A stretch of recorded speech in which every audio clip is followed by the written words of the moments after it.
Hey you guys, it's Peter, and I'm back for my second video today. Well, actually, for my sixth video today on my different channels. Of course I'm back, I'm not going anywhere. Boost!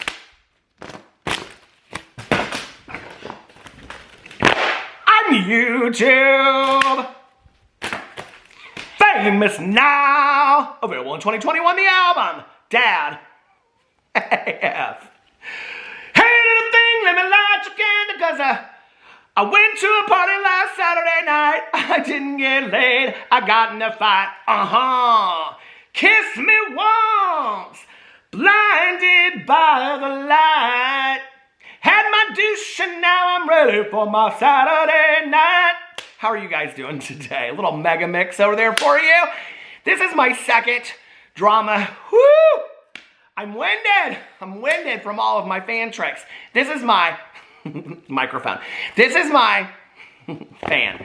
This is my second drama video of the day. Back when I started doing drama videos, I posted like 2 and 3 times a day over here, and I really miss doing that. So I'm thinking about starting to post like anywhere from, well, obviously I post almost every single day over here, but maybe 2 or 3 times a day. Would you guys like that if I spread them out? Let me know in the comment section below. If you're like, no, we don't need all that. I'm going to get into my drama video in just a second, but before I do, for those of you that do not know, I have 2 book clubs that I run. One is a true crime book club that I run with my good Judy Mel, my very dear friend, one of my best friends in life. Hey Mel, how are you? You can join the True Crime Book Club, or it's a True Crime Book Club, listed below on the Facebook group or the Goodreads. It's all linked below. You can go join that. But I also have a book club called Peter's Book Club that I announce the books over on my Instagram. So all you have to do is follow my Instagram. And I also do a review once a month on my BookTube channel, Peter Likes Books. But I wanted to show you guys what the book was that I am doing for the month of June, in case there are any of you out there that like to read, that want to read along with me. And that book is Mexican Gothic by Silvia Moreno Garcia. It is getting fantastic reviews. So if you want to read along with me, I'm reading this for the month of June. Last month, I read Clara and the Sun, and it was, I did my review on my BookTube channel, so go check it out. I'm not going to tell you any more about it, but it was so fantastic, and just a really different book. So anyway, that's the book I'm reading for the book club this month. This feels like a BookTube channel. All right, let's get into the drama. Let's get into it real quick before even 3 minutes. Today's video is sponsored by Peace, Love, and Happiness. I hope you can have it in your life too. Okay, last night on the Twitter, what's all this? Last night on the Twitter, this has to be a quick drama video because A, my husband is on his way home from work, and B, I don't have a ring light. So the sun is starting to slowly die, and I am like, I've got to make this video before it's dark in here. Okay, so last night I was on the Twitter, and I saw Gabby Hanna reach out to the one you love. She replied to a tweet that Tana Mojo had put out. And I thought, oh, this is very interesting. What is this about? Why is Gabbie Hanna starting all this stuff up? Why is she now stirring up drama with Tana Mojo? Of which it wasn't really drama, but I thought this is so weird. So here, let me tell you what it is. Let me get into my receipts. Whitney. Whatever you want. That was way off tune. Whatever you want. I've been listening to a little Shaka Khan today, okay, Through the Fire. Do you guys love that song? Through the Fire. I've been listening to all Shaka Khan today, and I'm a little obsessed with it. Okay, Gabbie Hanna. Let me, no, I got this. Okay, where's all the drama? Okay, so Tana Mojo, she put out a tweet about boxing. You know what? I should just go into the Twitter. It's just 100 times easier that way. I just had it pulled up. Where is it at? Okay. Oh my Lord. Tana Mojo, Gabby, where are all my receipts? Hold on. Okay, I'm back.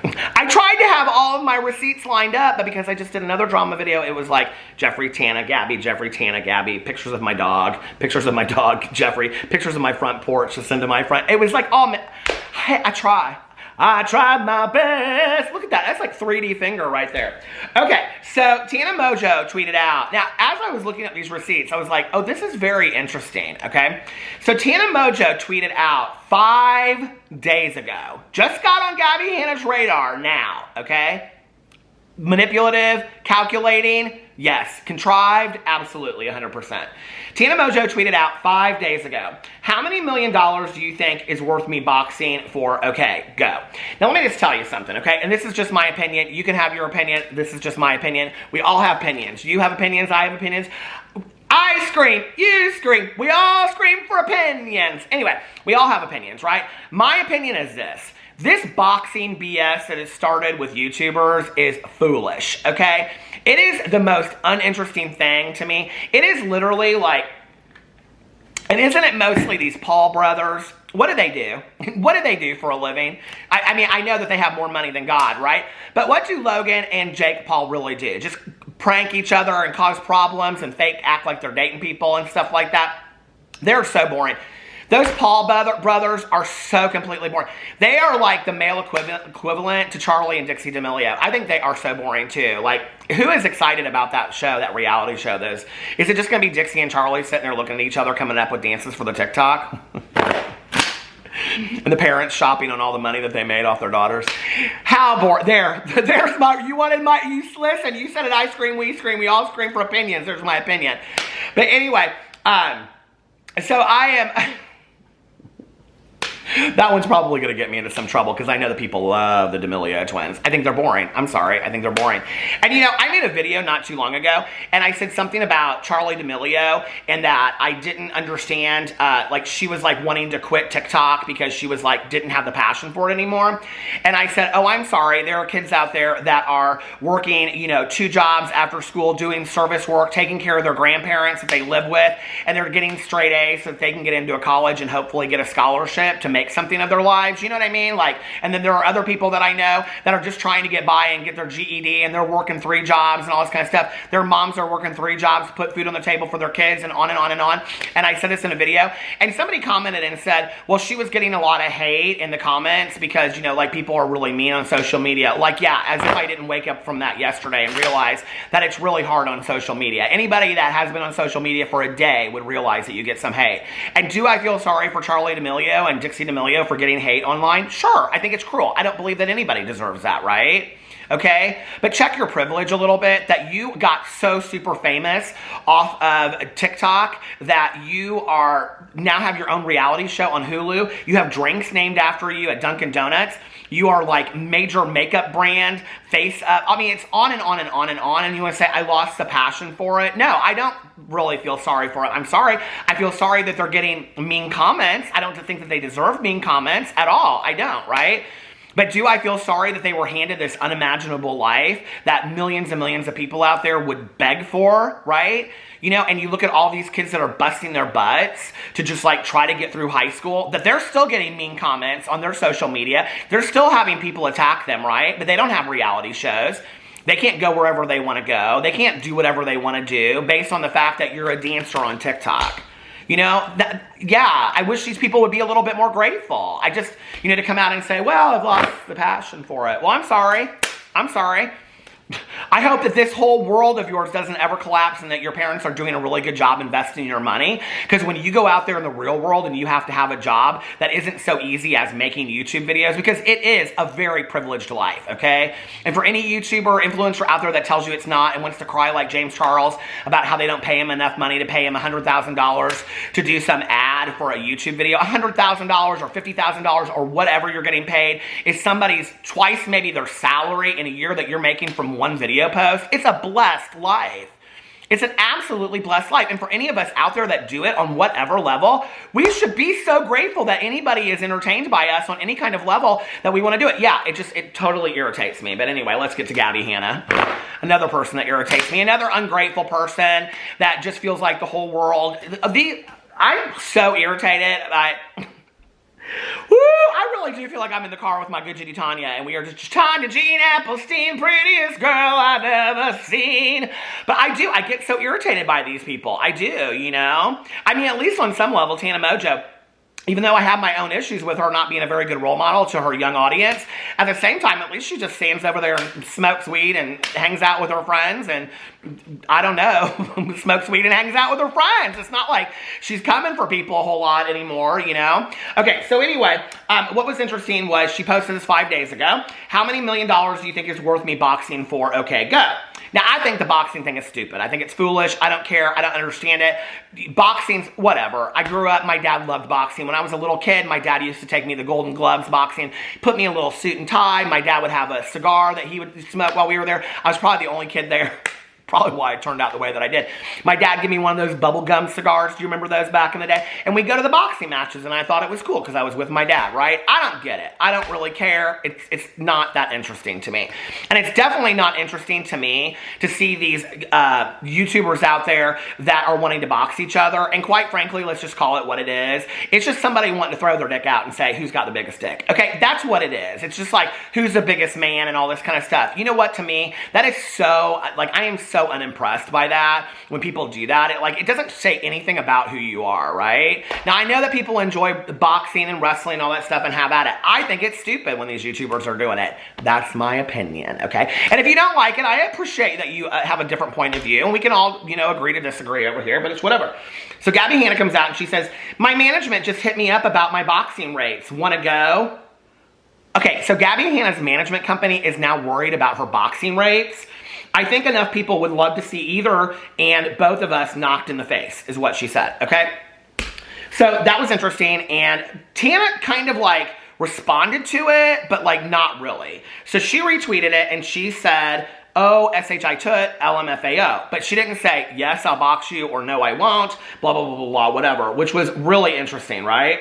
Now, several drama channels came out and said something, and one of which was T-Spill, and T-Spill responded and said, suddenly, I'm Team Tana. And then Tana Mojo retweeted this and said, oh, SHI toot, even the T channels, Team Tana, oh God, right? Okay, which was interesting that she was saying that. So then it goes on and she's talking about all this other stuff about somebody asked her to do the deed on with a gamer or something. Who'd care? Tana Mojo's always like, oh my God, Amari just bet me $100 to lick a strawberry. What do I do? And it's like, well, girl, who'd care? Her tweets are so boring. Tana Mojo has the most boring Twitter in the entire world. She'll probably block me. Block me, girl. I don't care. It's whatever. So anyway, I saw this going on and I go, what is Gabbie Hanna up to? Like, what is this about, right? So then when you go over to Gabbie Hanna's Twitter and you see what she's up to, because, you know, it's always an act. It's always a game with Gabbie Hanna, right? So she had tweeted this stuff out to her, and then I go in here and, wait, while she's saying all this kind of stuff, she then put out also a tweet about, because Keemstar had tweeted out, Rice Gum the Relevant versus Gabbie the Monster Hanna, Madison Square Garden, August 28, 2021. Like, boxing, right? And Gabbie Hanna retweeted it and said, I asked for this match in 2018. Let's go, okay? So then she puts out, if Rice Gum breaks my nose in a boxing match, I can finally get the nose job he's been saying I need, right? Because she always talks about people saying cruel things about her nose and all this kind of stuff. Am I the only one? And hey, listen, Gabbie, I don't think that you deserve to be body shamed in any way. I think that's some cruel crap, okay? Whatsoever. But Gabbie always brings up that comment. Am I the only one, like, I don't see it. Maybe that's just me. I don't see it. And, I mean, I think we all have our insecurities. Trust me. I have mine, okay? So when people want to take pictures of and this and throw it up on the Twitter, yeah, it hurts my feelings a little bit, right? But I'm not going to get bent out of shape about it. But, you know, I've never understood that with Gabbie. Like, I think that Gabbie is a beautiful young lady. I think that she should own that about herself, you know? And instead of, I think this is the other thing. It's like, Gabbie wants to be this voice for people, but part of that being that voice for people is really putting out statements of, like, I don't know. It's like, it's always like fighting somebody, always coming for somebody. And I'm like, girl, you know, you like really, like if Gabbie and I had a conversation, which please, okay, the last time we had a conversation, she told me things that she won't own up to, and it was over an hour long, and I felt like I couldn't get off the phone. So I'm not in any rush to have that conversation again, okay? But if I had 5 minutes with Gabbie Hanna, what I would say to her is, you are constantly trying to prove how good you are to somebody else. Instead of doing that, instead of playing with the kids, I mean, she's in her her 30s. Tana Mongeau's not. Okay, let's be for real for the two of them to have a boxing match. Instead of you always needing to prove how great you are to somebody else, why don't you just work on knowing how great you are, right? And then role modeling that for your audience and saying, hey, it takes work, right? And I've been doing a lot of work on myself, and I'm trying to get to a point where I love myself. One of my biggest pet peeves is when people put out statements, like influencers and YouTubers put out statements on social media where they are very, like, they just put themselves down and they're like, oh, I hate this, I hate that, or whatever. And Gabbie is somebody that does that. And the reason that I don't like it is because I also don't think that that is really great role modeling for a younger audience if you have one and you know that, right? So to constantly say this, like she put up this thing here, happiness is a basic right, and then she put in parentheses, I don't deserve happiness, okay? And it's like, here she is stirring stuff up again about, I deserve to be happy, I don't, you know, people don't want me to be happy, people want this about me and stuff. Just know how good you are inside. Just know that you are good enough as you are, right? And then do what you want to do and put that out there. But when you have this platform like Gabbie Hanna does, and you basically just, quite frankly, excuse my language, 25 cents for the piss jar. 25 cents for the cuss jar. When you just piss all over your opportunities, right? And I mean, she has a gorgeous home. She has, you know, she's in a relationship. She's happy putting this music out there, supposedly. She's happy with this poetry. And yet Gabbie Hanna is the most unhappiest person I have seen on social media, then coming out and convincing everybody how happy she is. She constantly is putting stuff out about how miserable she is, okay? And I'm not talking about the mental health stuff. That's a completely different thing, all right? And I think anybody that watches my videos and has for a while knows that I take mental health and substance abuse and addiction very, very seriously, okay? I'm talking about just not being grateful for what you have, not realizing, wow, I have a platform that I could affect people positively. I've never understood that with these YouTubers, right? That you have the ability to change lives for the positive and you choose not to. So I go in here and I'm like, what is Gabbie Hanna up to? Why is she tweeting this stuff out? Hold on, where are my reading glasses? Do I have them? Just lip gloss everywhere, that's all I got. So I'm like, what is she up to? Why is she 5 days after all this? Why is she coming, you know, to Tana Mongeau? So I went up and I looked and she tweeted out on the 29th, the thing that's always healed me was creating art out of the things that hurt me. I was never able to create and release on so many situations. I've spent the last few months turning all my tragedies into a work of art. Series is still in the works, but so close to finish. I was like, okay. Now, I totally agree with what she said, that, you know, all of this is about a cathartic experience. I've said that in my videos when I've talked about Gabbie. Take your wounds and turn them into wisdom, okay? Take what's going on with you, cathartically transition that into art, right? Like, that's what artists do. Well, I'm no artist, but, you know, that's what people do in our world is I am a storyteller, so I turn the pain that I've gone through in my life into stories and I tell them in my vlog or I tell them in my other videos or whatnot, you know? And that is what I think artists do, is they use their medium to help them get from one place to the next, cathartically. To share that, like she is here, with her audience, that is powerful. That is super powerful, I think, right? Okay. So then it goes on. Oh, I'm all right. I'm all out of my receipts. Hold on a second here. Okay. Oh, Gabbie. Gabbie's praying to the gods for this video not to be made or something. So then she comes out and she says, I've been so inspired in so many ways recently. I've been unlocking so many paths of creativity that I didn't know I've had. I've been writing in the rawest, most vulnerable form that I couldn't get to before. My new cares replace the old ones, and I'm no longer holding myself back. And that, again, is powerful, right? Like, okay, I hope that this series is not, in a way, I mean, I hope it is a personal journey for her, and that cathartically it really is helpful for her. But if it's like just to prove a bunch of people wrong, like here she is, wanting to box Tana Mongeau. Why? Because Tana Mongeau is super popular, and if Tana Mongeau boxes Gabbie Hanna, okay, there's got to be some beef. Like, do you not understand this? Like, part of it is, like, I can up you one. Like, that's part of the beef of the boxing thing that's going on. It's like, you know, it's like Jake Paul taking the hat. You know, I mean, I don't know if she gets that really. No, she just wants to box Tana Mongeau because Tana Mongeau is more relevant than Gabbie Hanna, and then Tana Mongeau will give Gabbie Hanna some of her relevancy, okay? Whatever.